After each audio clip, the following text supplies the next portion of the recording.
Monsieur Franck Babatunde, vous êtes le directeur des actions périphériques du Parc national de la Pendiari. Que peut-on retenir des actions d'appui au développement communautaire au titre du premier trimestre de cette année 2023?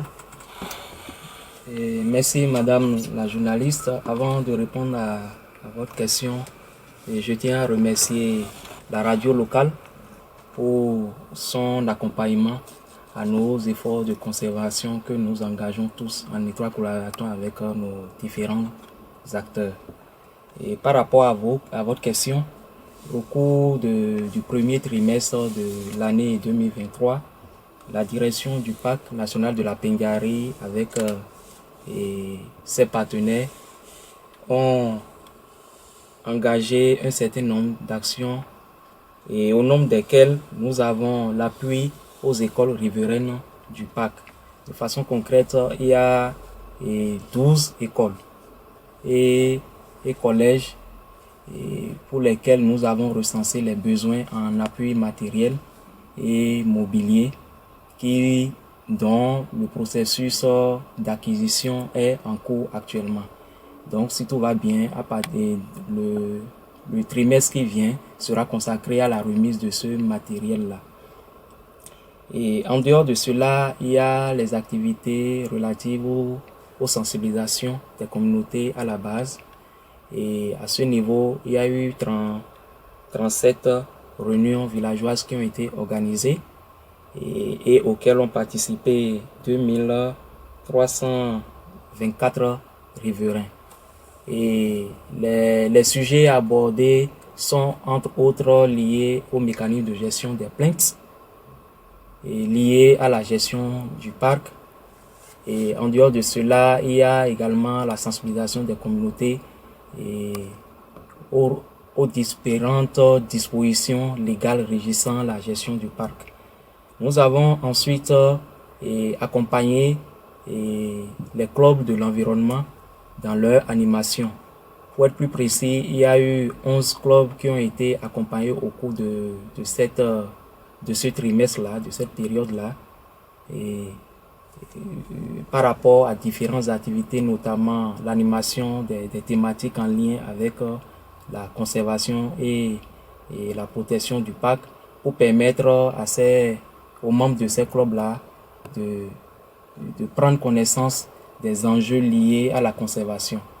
Et il y a également au niveau comme activité de ces clubs les préparatifs à la production des plans pour la campagne de reboisement qui sera là d'ici à là et à partir du mois de juin 2023. Et en dehors de ces réalisations, nous dirons qu'il y a un appui matériel qui a été apporté à la coopérative des femmes transformatrices et des produits forestiers non ligneux et de Kundry et en matériel de transformation pour leur permettre d'accroître leur capacité de production. Donc on les a dotés d'un moulin et des autres kits nécessaires pour permettre à ce qu'elles puissent produire des huiles de bonne qualité. Et enfin, l'autre activité qui a été menée, c'est en lien avec l'activité apicole. À ce niveau, nous dirons que nous avons organisé 2 sessions de formation au profit des apiculteurs sur la fabrication des ruches traditionnelles et également des ruches kenyanes. Tout ça là, c'est dans le but d'accroître la production du miel et autour du parc. Et nous avons démarré aussi l'accompagnement de ces apiculteurs dans la récolte du miel. Donc à cette date, l'activité est en cours. Donc pour ce qui a été fait, pour le moment, nous sommes à 420 kg de miel récolté et dans 28 ruches. Donc le processus est en cours actuellement et on espère que nous allons avoir suffisamment du miel pour accroître le revenu de ces apiculteurs. Dites-nous quel est l'impact positif de ces actions sur les communautés riveraines du parc?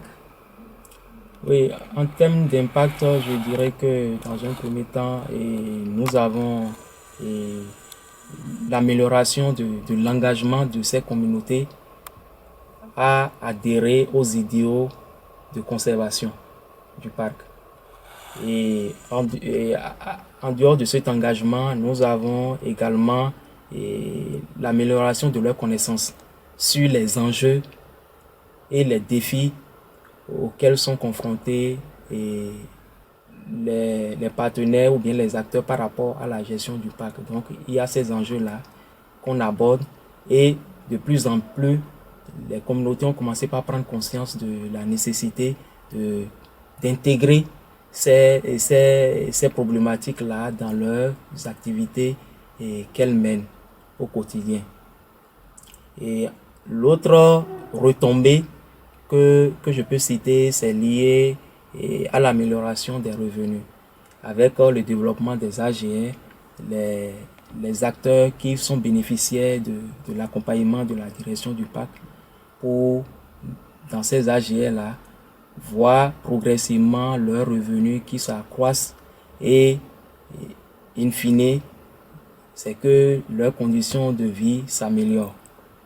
Donc voilà en bref ce que je peux dire par rapport aux impacts que nous avons par rapport aux interventions que nous faisons. Monsieur Franck Babatunde, dites-nous quelles sont les perspectives pour le deuxième trimestre en matière d'appui au développement communautaire? Oui, en termes de perspectives, dans un premier temps, nous irons dans la droite ligne de ce qu'on a démarré. Comme je l'avais dit tantôt, par rapport à l'appui aux écoles, on avait dit qu'on a commandé le matériel didactique et mobilier dont elles ont besoin et pour lesquels elles ont formulé des demandes d'appui. Donc, le prochain trimestre sera consacré à vraiment acquérir ce matériel et à mettre ça à la disposition des 10 écoles.